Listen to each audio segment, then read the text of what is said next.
Happy New Year, gentlemen. And thank you for once again answering to our call in the service of our fatherland.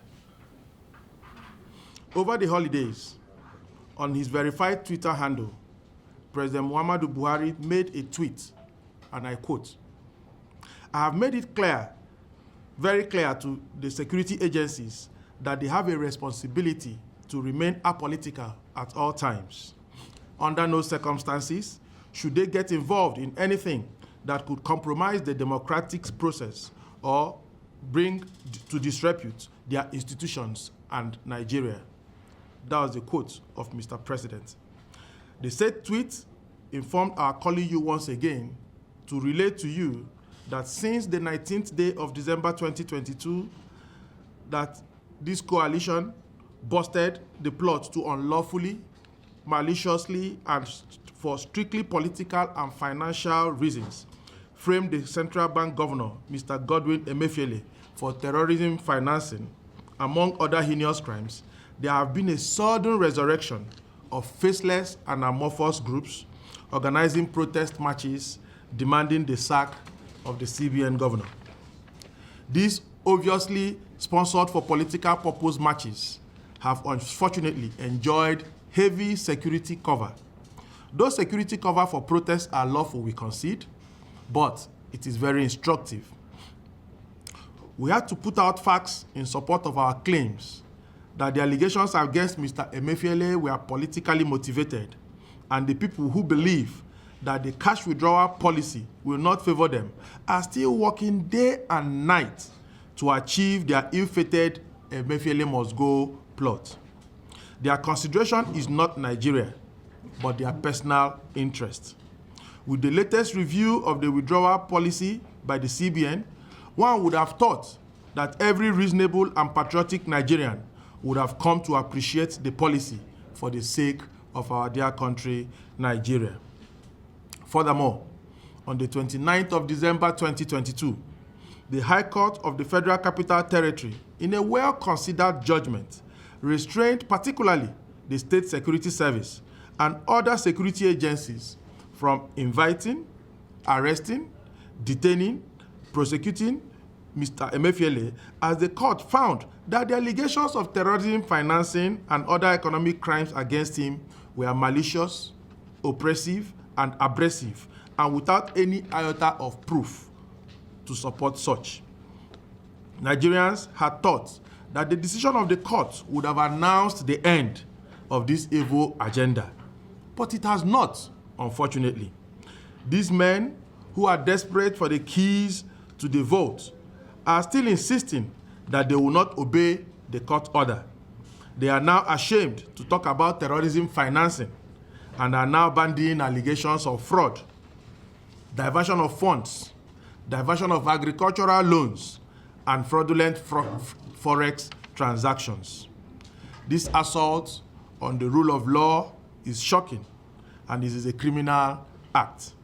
The attempt to frame a central bank governor with fabricated allegations of terrorism financing and economic crimes built on baseless conjectures is a direct assault on our nation's democracy and failed attempt to tarnish the Buhari regime and give it a bad name of a government of terrorists. Imagine if the world had woken up to the breaking news that on fabricated stories that our nation's apex banker has been arrested for trumped-up charges of terrorism.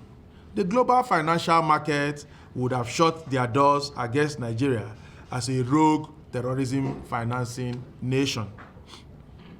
Now, we ask again, as most Nigerians have asked, since the 19th of December that we leaked this plot, what did Emefiele do to warrant those who want to remove him through the back door to get so desperate to formulate terrorism charges against him? The answer is simple. He has, by the policy which the president has backed, shut the iron door against several acts of corruption, money laundering, vote buying, election rigging, terrorism, banditry, kidnapping, etc. Those who are direct beneficiaries of one or more of these crimes want Emefiele out, dead or alive. The attack on Emefiele is actually directed at the president who backed these policies, and we insist it must have consequences for those who wanted to throw the country into crisis in a bid to remove the CBN governor and derail their ongoing economic agenda. We are hot. Our nation's image has also been hot. Gentlemen, we do not speak for the CBN, but we are all reasonable citizens. They say Emefiele collected and took away 89 trillion naira stamp duty revenue. Wow. Stamp duty collection is automated. It is also electronically transferred to the relevant government accounts and can easily be traced. How then can Honorable Gudaji Kazaure be desperately instigating public anger with fabricated figures against Mr. Godwin Emefiele? How can 50 naira charges on electronic transactions be more than the entire financial transactions in Nigeria? How can they say we have 89 trillion from stamp duty of 50 naira charge, while the entire nation's foreign reserve is not near that amount? How is it possible that we have 89 trillion, while the entire assets of our nation's banks, bank profits and all deposits in the banks are not up to that amount? How can we have 89 trillion naira from just 50 naira charges when the nation's total budget since 2016 that President Muhammadu Buhari first presented a budget till date is about 95 trillion naira? It means that this amount could have actually almost funded all the budget of our country since President Buhari presented his first budget in 2016. Remembering that Jonathan had a 2015 budget he presented to the National Assembly. President Buhari's first annual budget was 2016. So this amount could have funded the entire budget for the 8 years of President Muhammadu Buhari, and it's just an amount from 50 naira charges. Could that be possible? If it were possible, it means Nigeria does not need any other source of income except the 50 naira stamp duty charges. Please, we are not children. This coordinated assault to blackmail Emefiele and destroy the president's economic agenda should stop. The data is for kids. The allegations are untenable and not backed with any proof, and this instigation of public anger should come to an end immediately. If anyone wants Emefiele's job so as to derail this administration, the person should be bold and stop hiding in the dark. The person should demand for the job. These allegations of terrorism financing are quite provocative, and we further ask, can you charge a bank manager for fraud, or what we normally call Yahoo, because an account holder in the bank is involved in such? Can you charge the bank manager or the owner of the bank, the MD of the bank, because an account holder was involved in a crime? Can the DSS DG himself be charged for a crime if a staff of the DSS is individually involved in that crime? Does it make sense that people who bought Forex from Bureau de Change or benefited from any of the various CBN intervention programs, if they turn criminals, that the CBN governor should be linked to their actions? If some of the farmers who benefited from any of the intervention or anchor intervention programs or anchor borrowers program use their profit to pay for illicit drugs, then should Emefiele be charged for dealing in illicit drugs? Really, these attempts at linking the CBN governor to terrorism financing makes no sense at all. We further ask, was it Emefiele that told the governors to mismanage the loans and the bailout funds and other interventions they got from the CBN? While the CBN and President Buhari should be commended for bailing out states and stabilizing the economy post-COVID, the CBN governor has no business with mismanagement of these funds by the governors. The governors are independent. In fact, the central bank should be commended for efforts in checking some of them, like the Kogi scenario, where over 20 billion, practically looted, has been recovered from the state government. Yet, these are the same people today asking for the head of the CBN governor and are funding and sponsoring the activities that he must leave. The DSS should focus on doing their job in ensuring those who mismanage funds given to their states are investigated, not looking for a weak or non-existent link to destroy the CBN governor and derail the president's credible election promise and agenda. All the numerous interventions of the CBN were backed by Mr. President, based on convictions that they will make our economy work or be in the interest of the nation. The media attacks and smear campaigns against the CBN governor and the failed plot to frame him for an offense of terrorism are uncalled for, and the DSS should indeed and actually apologize to Mr. Emefiele and Mr. President. Once again, we call on the Director General of the State Security Service to reiterate his commitment to obeying the rule of law. The continuous reports of moves to still illegally undermine the Nigerian judiciary and the judgment of the court, as well as Mr. President, and arrest Mr. Emefiele on the same allegations the court has barred the service from arresting him is very worrisome and will be a provocative action that Nigerians will be called upon to resist. We have heard of the details of the aborted, well-organized plot to still abduct Emefiele and keep him in solitary confinement and force him to resign to pave way for the alleged plan to appoint a top female CBN official from the north, who, as the acting CBN governor, or another southerner as an alternative CBN governor, to make it look like the plot is not anti-South. This will certainly undermine the powers of Mr. President, his credible election agenda, and will be a direct attempt to derail the economic policies aimed at dealing fatal blows to vote buyers, election riggers, and illicit financial transactions. We are saying to those behind the plot to frame Emefiele that they would have ended up destroying Nigeria's image in the financial world.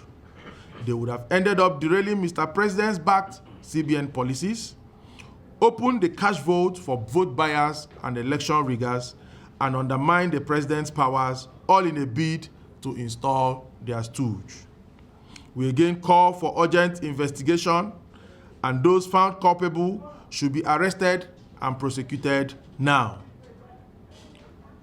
They must be paraded for undermining the president and the CBN in pursuit of their selfish agenda with concocted and baseless allegations of looted stamp duty 89 trillion naira, CBN intervention program, forex sales, etc. Facts and clear records have shown that the Apex Bank managed all these creditably. We have also uncovered plans to attack the CBN headquarters, smear the name of the CBN governor and the president with well-paid and mobilized anti-Emefiele protests. Our intelligence shows that they also plan to head to foreign missions and rent street urchins to attack CBN headquarters, all in a bid to continue the phase 2 of an already failed plot to smear Emefiele and frame him with the now aborted terrorism charge. We will resist these moves. We are also aware that there has been false news sponsored against the leadership of our coalition in rogue websites that came to life only after our revelations of 19th of December 2022. There have been sponsored protests against the CBN governor with posters and banners putting his face together with that of Shekau of Boko Haram and making unfounded allegations of terrorism against him. There are also hurriedly scheduled protests, including the ones from Transparency Africa and League of Professionals for Good Governance and Accountability. Both organizations are practically non-existent. A simple search on Google will not reveal anything about both organizations. These are letters that they have. This is the letter written by the League of Professionals for Good Governance.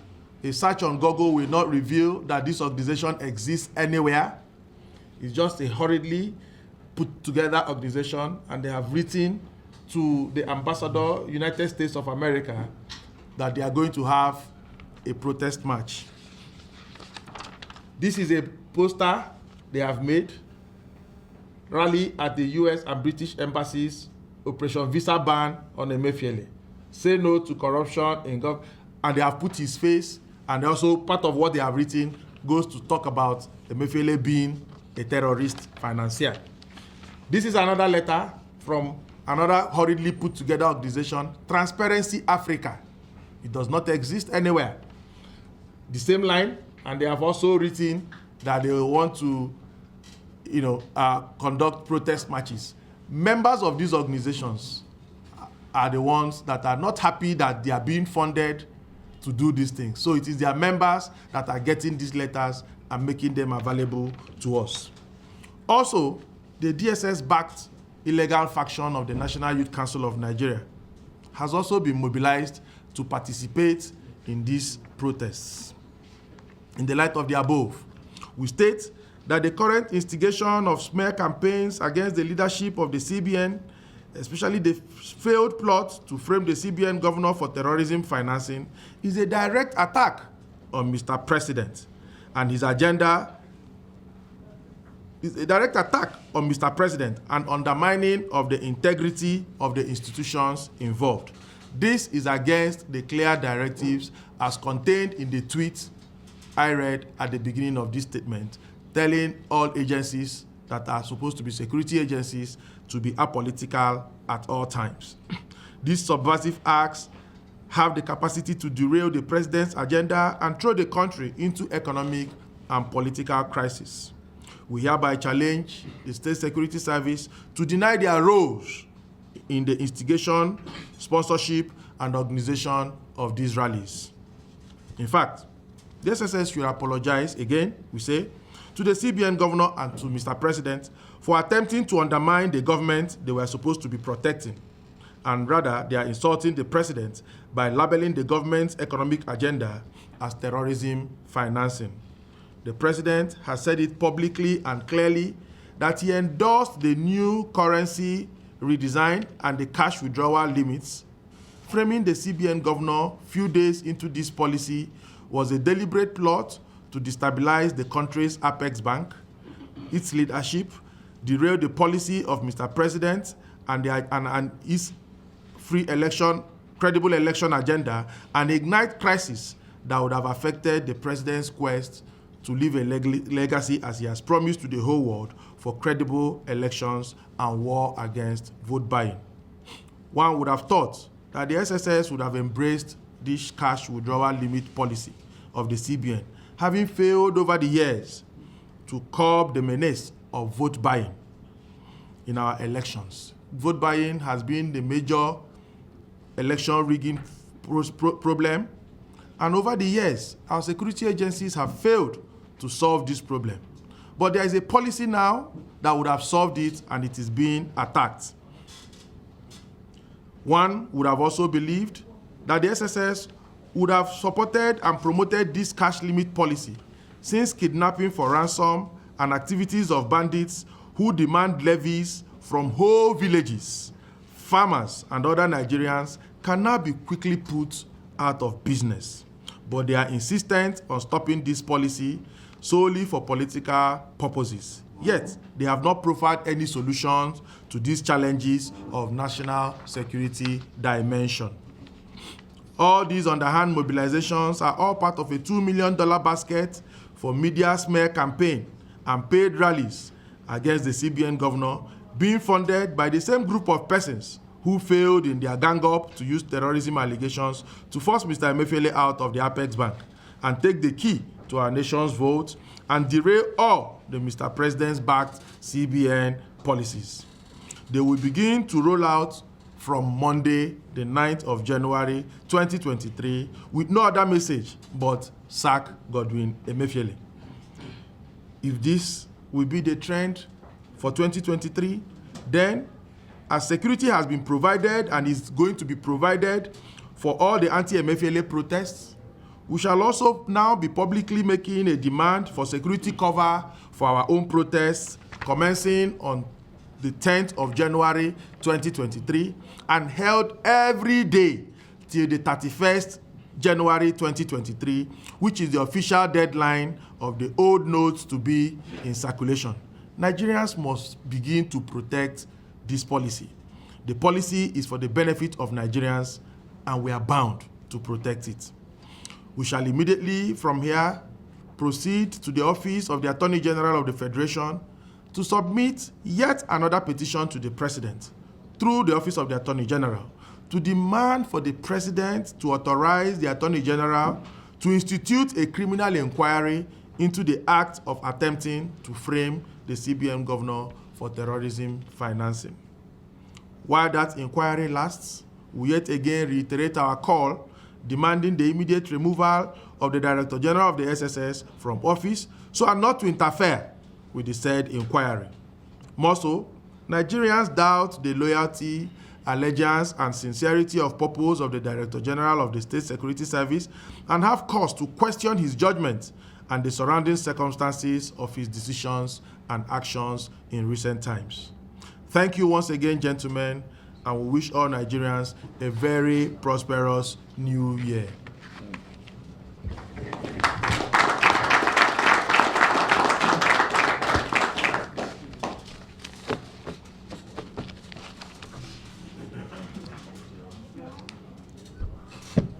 That will be all. That will be all. Thank you.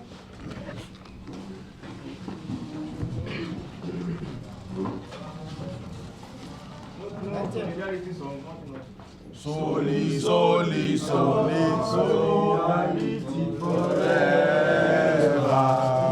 Solidarity forever. Soli, soli, solidarity forever. We shall always fight for our rights. Soli, soli, soli, solidarity forever. Soli, soli, solidarity forever. Soli, soli, solidarity forever. We shall always fight for our rights. Thank you so much. Thank you very much.